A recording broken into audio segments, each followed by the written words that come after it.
Hello, students. Just wanted to give you a few pieces of advice about this week's material. It's the last two chapters we'll deal with out of your regular textbook, chapters 16 and 17 in the Krugman text. Just a few notes about those. So chapter 16, you'll notice, is about externalities, these economic side effects. And we've talked about these somewhat in previous chapters, and last week's film dealt with them somewhat extensively.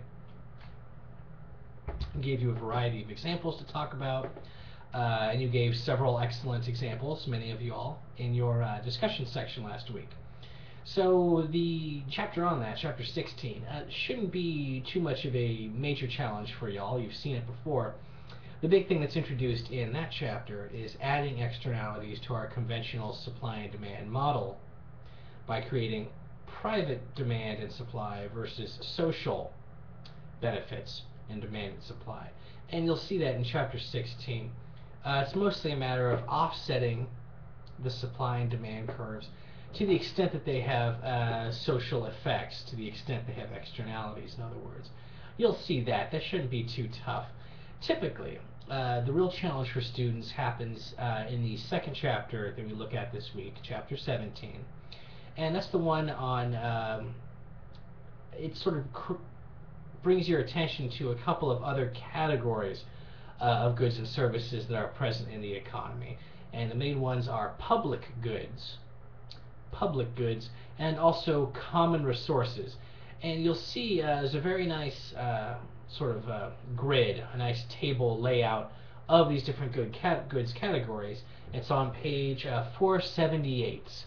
478 in your Krugman textbook, that is. And the main thing that creates these different categories of goods is sort of two criteria that we can use to draw distinctions with. And those distinctions are excludability and rivalry. But they're pretty simple.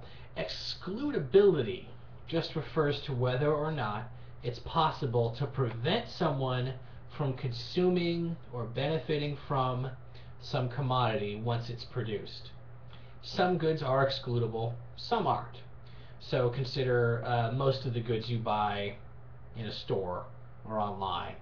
Shoes, or a car, or a computer, or a cell phone.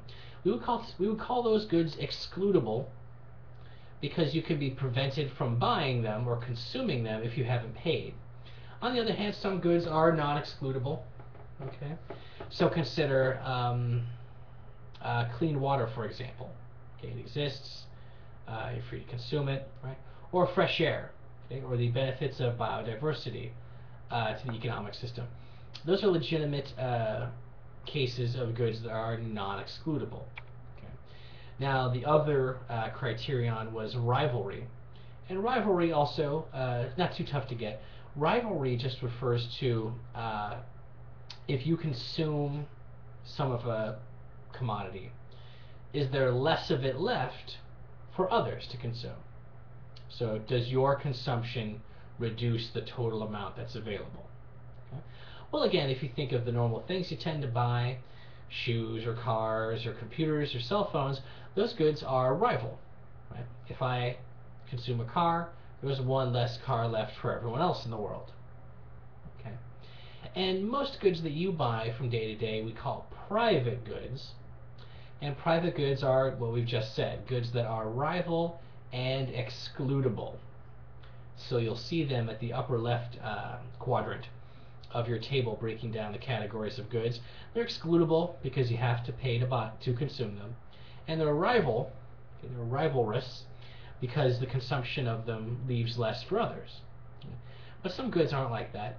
So if a good is excludable but rival in consumption, that means that people can consume it without paying, but it does leave less for others. Okay, so again, fresh water is a good example. But some goods are both non-rival and non-excludable. Can't be prevented from consuming them, and your consumption doesn't leave any less for others to enjoy. Okay, and that could be, I don't know, how about like that's good, like the sewer system, say, that's probably good. Or having a system of courts or national defense. Okay, you don't have to pay money directly into those those services to use them. But if I am using the sewer system, that doesn't leave less of a sewer system for you to consume. And that gives us our three categories: okay, private and public goods, and also common resources. But we should mention there is a fourth category. You'll see it in the upper right of your table of goods in your textbook, and that category is goods that are excludable. You can be prevented from consuming them, but they're non-rival. So your consumption of these things doesn't leave any less for other parties to enjoy. And goods that are excludable but non-rival, okay, these are things that are unlimited basically in consumption. They're non-rival, but they're excludable, so you can still put a price tag on it. We call these artificially scarce goods. Since they're non-rival, my consumption doesn't leave any less for you.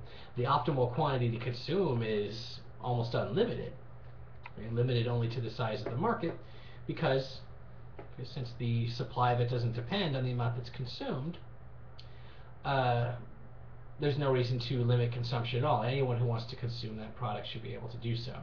But if it's excludable, that's going to limit the number of folks who can buy or enjoy that good or service, and that means it's going to be a excessively scarce good. It's more limited in supply than it ought to be.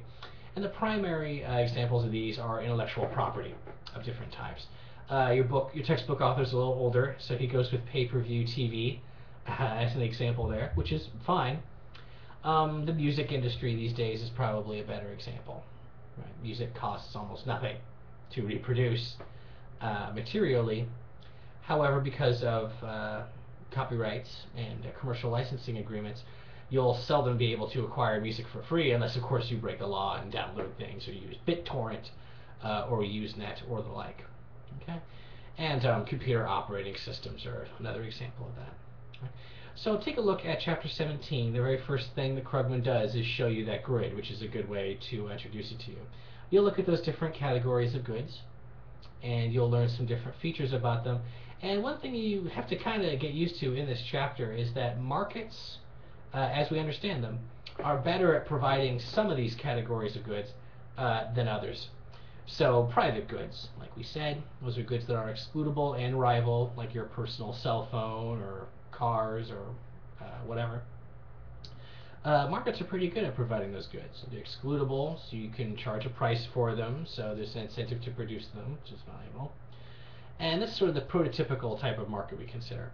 But common resources, stuff like sewer systems or having a police or a legal system, things like that, they're not excludable, and it's difficult to get money for providing them. So typically markets tend to underproduce these types of goods like common resources.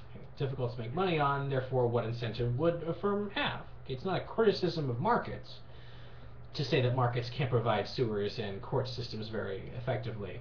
It's just a recognition that any social institution has some limits, and sometimes other institutions have to step in. And usually for goods like common resources or public goods, usually the basic alternative is to have public provision, right? To have some government agency provide these goods, because markets don't have the incentives and the structural requirements to produce those goods. So take a look at Chapter 17. You'll see some of that stuff in there. And also, again, Chapter 16 on externalities should be a pretty familiar idea to you now, though. So there's not a lot that's new there. But take a look at those chapters, and you can use the provided PowerPoints to get more familiar with those. All right. And once you're done with those, take a look at the homework assignment for this week. It's not extremely extensive, just to give you some practice working with these basic ideas and categories of goods. And once you're done with those, you can talk about them a little bit, bat them around in the discussion section, and finally take the obligatory quiz for the week. And that's what you'll be seeing.